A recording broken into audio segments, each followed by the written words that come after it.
नमस्कार दोस्तों, target with PS Parihar channel में आपका स्वागत है। आज के इस वीडियो में हम बात करेंगे शिक्षक भर्तियों की। सबसे पहले उत्तर प्रदेश की शिक्षक भर्तियों की बात होगी और उसके बाद में फिर बीपीएससी तैयारी को लेकर के शिक्षा मंत्री का एक नया बयान आया है, उस पर भी हम लोग चर्चा करेंगे। पूरी बातें आज स्पष्ट हो गई हैं, तो वीडियो को जल्दी से लाइक कर दें, शेयर कर दें और जिन छात्रों ने चैनल को अभी भी सब्सक्राइब न किया हो तो जल्दी से सब्सक्राइब कर लें, ताकि आप लोगों को भी इसी प्रकार की ऑथेंटिक अपडेट से सबसे पहले मिलती रहे। बात करते हैं सबसे पहले टीजीटी पीजीटी असिस्टेंट प्रोफेसर भर्ती की। आज इन भर्तियों को लेकर के पत्थर गिरजाघर प्रयागराज में धरना प्रदर्शन हुआ था। मैंने इसके बारे में आपको जानकारी भी दी थी और मैंने लाइव भी चलाया था। बहुत सारे विद्यार्थी कमेंट कर रहे थे कि यहाँ पर धरना प्रदर्शन करने से होगा क्या, लेकिन मुझे याद है कि जब जब यहाँ पर युवा मंच का धरना प्रदर्शन पत्थर गिरजाघर में हुआ है, तब तब शिक्षा सेवा चयन आयोग की तरफ से कोई ना कोई नोटिस जरूर जारी हुई है। आप लोग रिकॉर्ड उठा करके देख लीजिए। और चूंकि यहाँ पर जो धरना प्रदर्शन होता है वो शासन को प्रभावित करता है, यहाँ की बातें शासन के पास जाती हैं। अगर विद्यार्थियों की संख्या कुछ और ज्यादा होती तो कुछ और भी ज्यादा नतीजे निकल करके आते। हालांकि विद्यार्थियों की संख्या उतनी ज्यादा नहीं है, विद्यार्थियों को केवल न्यूज चाहिए, खबर चाहिए और भर्ती चाहिए। तो आज यहाँ पर एलटी ग्रेड शिक्षक भर्ती, खंड शिक्षा अधिकारी भर्ती, TGT PGT exam assistant professor भर्ती, विभिन्न भर्तियों को लेकर के इन विद्यार्थियों ने यहाँ पर धरना प्रदर्शन किया और यहाँ पर ये ज्ञापन दिया। इसके बाद में अधिकारी जो है शिक्षा सेवा चयन आयोग के जो अधिकारी हैं उनसे भी जो युवा मंच के अध्यक्ष अनिल सिंह और अन्य छात्रों ने आज मुलाकात की धरना प्रदर्शन के बाद, और बताया कि टीजीटी पीजीटी के बारे में, कि एग्जाम के बारे में क्लियर करिए और जो नए पदों का जो अधियाचन है उसको इसमें जोड़ा जाए। तो उनका कहना था कि अभी हमारे पास अधियाचन नहीं आया है और अभी हम परीक्षा करवा रहे हैं। तो जब ये हुआ कि अगर आप परीक्षा करवा रहे हैं तो उसके बारे में नोटिस जारी करिए। अगर आपकी प्राथमिकता परीक्षा ही है तो फिर आप परीक्षा की नोटिस जारी करिए, उसके बाद में नया विज्ञापन जारी करिए। फाइनली जो है शिक्षा सेवा चयन आयोग ने आज नोटिस जारी कर दी है। सारा का सारा संशय समाप्त हो गया है। और जब बहुत सारे विद्यार्थी लगातार Facebook group, WhatsApp group, Telegram channel में बातें वायरल कर रहे थे कि परीक्षा नहीं हो पाएगी, ये परीक्षा हो ही नहीं सकती अप्रैल के महीने में, तब मैंने कई बार क्लियर किया था कि ये परीक्षा आपकी समय पर होगी। युवा मंच की तरफ से भी हर बार यही बात बताई गई थी आप लोगों को कि परीक्षा आपकी समय से होगी, किसी मुगालते में न रहिए आप लोग। और आप लोगों को इस चैनल के माध्यम से जो जानकारी दी जाती है वो बिल्कुल ऑथेंटिक और वेरीफाइड जानकारी दी जाती है।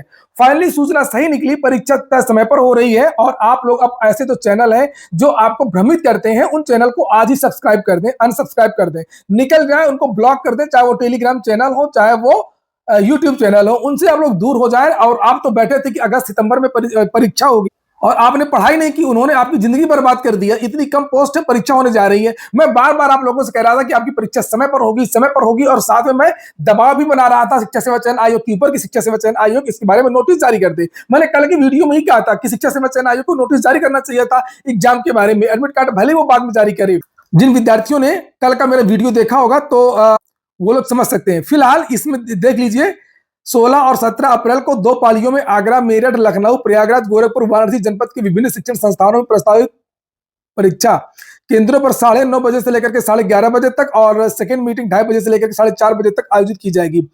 दिनांक 16 अप्रैल 2025 को प्रथम पाली में संस्कृत, राजनीति शास्त्र, अर्थशास्त्र, इतिहास, गृह विज्ञान, चित्रकला, सैन्य विज्ञान, रक्षा अध्ययन, कृषि, अर्थशास्त्र, उद्यानिकी तथा द्वितीय पाली में समाज शास्त्र, भूगोल, अंग्रेजी, गणित, मनोविज्ञान, शारीरिक शिक्षा, रसायन विज्ञान, संगीत, सितार वादन, संगीत, तबला की परीक्षा आयोजित की जाएगी। और दिनांक 17 तारीख को कौन कौन सी विषय की परीक्षा होगी उसके बारे में लिखा हुआ है। नीचे लिखा है कि विज्ञापन संख्या 51 में सम्मिलित सहायक आचार्य बीएड विषय के जुलाई 2022 में विज्ञापित पदों का माननीय उच्च न्यायालय इलाहाबाद में योजित एक याचिका चल रही है, उसके अनुपालन में ये संपादित होगी, जिसका विस्तृत विवरण पृथक से जारी किया जाएगा बाद में। फिर से बता दूं कि टीजीटी पीजीटी के भी विद्यार्थी जो है वो अब इसी चक्कर में ना रहने तो आपका भविष्य, ऐसा जो चैनल है वो बर्बाद कर देंगे। आप लोग मन लगा करके, जो तारीखें आपको बताई गई हैं, मई के महीने में आपकी परीक्षा होनी है तो परीक्षा होनी है और आप लोग आराम से तैयारी करिए। और अंत में फिर से साबित हो गया कि जो धरना प्रदर्शन है, जो आंदोलन है, वो जाया नहीं जाते हैं। निश्चित तौर पर उनका कुछ न कुछ निष्कर्ष निकल करके आता है। ये नोटिस एक दिन पहले भी आ सकती थी, ये नोटिस एक दिन बाद भी आ सकती थी, ये नोटिस आज ही क्यों आई आप लोग सोच सकते हैं। जब यहाँ पर 40-50 लड़कों से नोटिस जारी हो गई, और सोचिए अगर 400-500 लड़के जाते तो आज क्या से क्या नहीं हो जाता। पोर्टल आप सुधर जाता, भर्ती का हो सकता है कैलेंडर जारी हो जाता, कुछ ना कुछ तो निश्चित तौर पर होता। एलटी वाला भी, जब विद्यार्थी नहीं जाएंगे, कमेंट करेंगे और खुद ही मजाक भी उड़ाते हैं, बच्चे बहुत कम है, उनको सर क्या हुआ इस तरह कमेंट करते हैं। बैठे बैठे इनको जानकारी चाहिए, बुढ़ा जाओगे कुछ नहीं होगा तुम्हारा। और जो विद्यार्थी कह रहे थे कि ये जो धरना प्रदर्शन है वो आयोग में होना चाहिए, आयोग में हुए तो है धरना प्रदर्शन। मैं तो बार बार कहता हूं 50 बार हुए हैं, एलटी ग्रेड को लेकर के भी हुए हैं लोक सेवा आयोग में, और शिक्षा सेवा चयन आयोग में पीआरटी वैकेंसी को लेकर के, टीजीटी पीजीटी को लेकर के खूब हुए हैं। उसे क्या निकल गया? कुछ नहीं निकला है। यहाँ पर 500,000 लड़के घुस जाएंगे जिस दिन पत्थर गिर जाकर में, उस दिन सारी सूरत बदल जाएगी। चलिए छोड़िए, और अगली जो सूचना है वो है पीआरटी टीजीटी पीजीटी को लेकर के आज संसद में भी बात रखी गई। अभी तक जो विपक्ष के द्वारा जो मुद्दा है वो विधानसभा में रखा गया। जब भी विधानसभा का सत्र चलता, चाहे वो बजट सत्र हो, शीतकालीन सत्र हो, कोई भी सत्र हो, और यहाँ पर चर्चा होती है। बहुत बहुत आभार उन विधायकों का, धन्यवाद जो शिक्षक भर्तियों का जो मुद्दा है या बेरोजगारी का जो मुद्दा है वो विधानसभा में रखते हैं। लेकिन आज एक नई चीज देखने को मिली कि संसद में विपक्ष के द्वारा शिक्षक भर्तियों का मुद्दा रखा गया। आप लोग पहले इस वीडियो को देखिए। माननीय सभापति महोदय, मैं आज एक अत्यंत महत्वपूर्ण विषय पर सदन का ध्यान आकर्षित करना चाहता हूं, जो जनपद फतेहपुर उत्तर प्रदेश के हजारों शिक्षित युवाओं के भविष्य से जुड़ा हुआ है। मानवर फतेहपुर जिले में हजारों की संख्या में ऐसे युवा हैं जिन्होंने बीएड और बीटीसी जैसी उच्च शिक्षण डिग्रियां प्राप्त की हैं, लेकिन वे वर्षों से बेरोजगारी का सामना कर रहे हैं। वे योग्य और प्रशिक्षित होने के बावजूद सरकारी विद्यालयों में शिक्षक के रूप में अपनी सेवाएं देने में वंचित है। यह स्थिति न केवल उनके व्यक्तिगत जीवन पर नकारात्मक प्रभाव डाल रही है, बल्कि हमारे शिक्षा तंत्र को भी कमजोर कर रही है। मानवर नए शिक्षकों की भर्ती में तेजी लाई जाए। मानवर बीएड और बीटीसी प्रशिक्षित अभ्यर्थियों को रोजगार मिल सके। मानवर रिक्त पदों की पहचान कर जल्द से जल्द नियुक्तियां की जाए। मानवर नियुक्ति प्रक्रिया में पारदर्शिता और निष्पक्षता सुनिश्चित की जाए ताकि योग्य उम्मीदवारों को बिना किसी भेदभाव के रोजगार मिल सके। संविदा भर्ती के जगह स्थायी नियुक्तियों की प्राथमिकता दी जाए। मानवर इस मुद्दे पर शीघ्र ध्यान नहीं दिया गया तो ये न केवल बेरोजगार। धन्यवाद।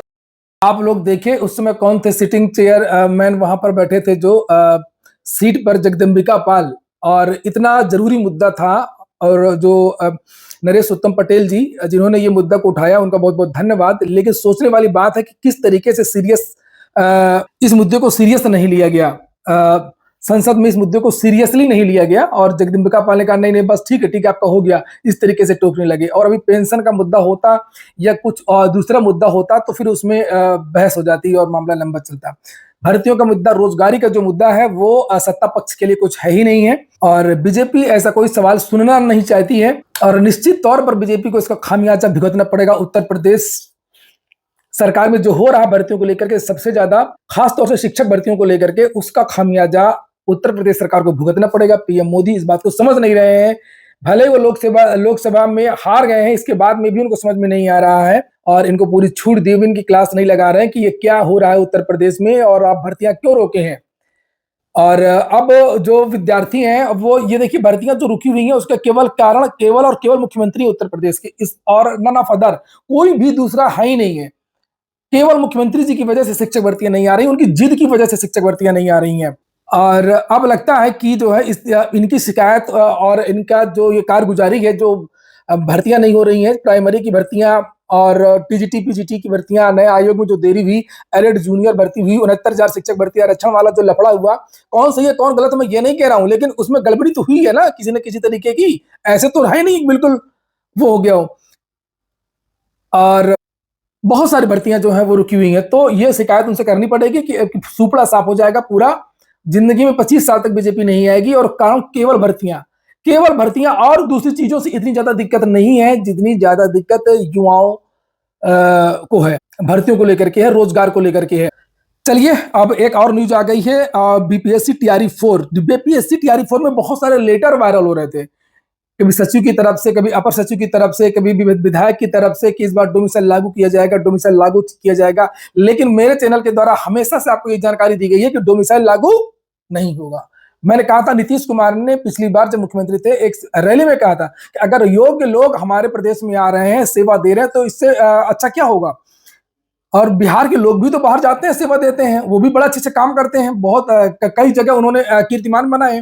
तो फाइनली आज की डेट पड़ी हुई है, लिखा बिहार शिक्षक भर्ती में डोमिसाइल नीति लागू नहीं होगी, शिक्षा मंत्री सुनील कुमार ने कर दिया साफ।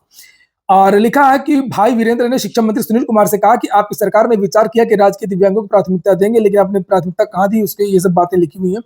और नीचे लिखा कि दूसरे राज्य के लोग चले आए और यहाँ के बेरोजगार युवा बेरोजगार ही रह गए। जब यही बात राज ठाकरे कहता है तब तो बहुत बुरा लगता है, और आप यहाँ पे ऐसा बोल रहे हो क्या यार, दोहरी नीति। और नीचे लिखा, इस पर शिक्षा मंत्री ने जवाब देते हुए कहा कि शिक्षक बहाली में किसी भी नीति का उल्लंघन नहीं हुआ है। जो नीतियां पूर्व में बनी थी उसी के अनुरूप बहाली की गई है। यह अलग बात है कि दिव्यांग शिक्षक भर्ती में बाहरी संख्याओं की संख्या ज्यादा है। और समान प्रकाशन के तहत समीक्षा करके शिक्षा विभाग की ओर से 7,000 से ज्यादा दिव्यांग शिक्षकों की बहाली की अधियाचना बिहार लोक सेवा आयोग को भेज दी गई थी। बीपीएससी जल्द ही इसका नोटिफिकेशन जारी करेगा। पार्टी किसी की भी हो, जो अच्छा काम करे उसकी प्रशंसा करो। नीतीश कुमार वहां पर अच्छा काम कर रहे हैं, भर्तियां निकाल रहे हैं। कुछ लोग उनकी आलोचना कर रहे हैं और जो उनका अच्छा काम है भर्तियों को लेकर के, हालांकि वो बीमार चल रहे हैं आजकल, उनकी अवस्था अच्छी नहीं है। आजकल उठ पटांग के कुछ मुझसे निकल आता है, वो उम्र की वजह से होता है। और लेकिन वो अच्छा काम कर रहे हैं और अच्छे काम का पलीता लगाने के लिए इस तरीके की कुछ ना कुछ चीजें लोग आरोप लगाते हैं कि बाहरी लोगों को प्रिविलेज नौकरी मिली है और बिहार के लोग रह गए हैं, नोट दे बिहारी नौकरी पाए बाहरी, इस तरीके की जो चीजें करके बदनाम करने की। पहले भ्रष्टाचार का आरोप लगाया था, अब ये वाला आरोप लगाया जा रहा, तो ऐसा नहीं है।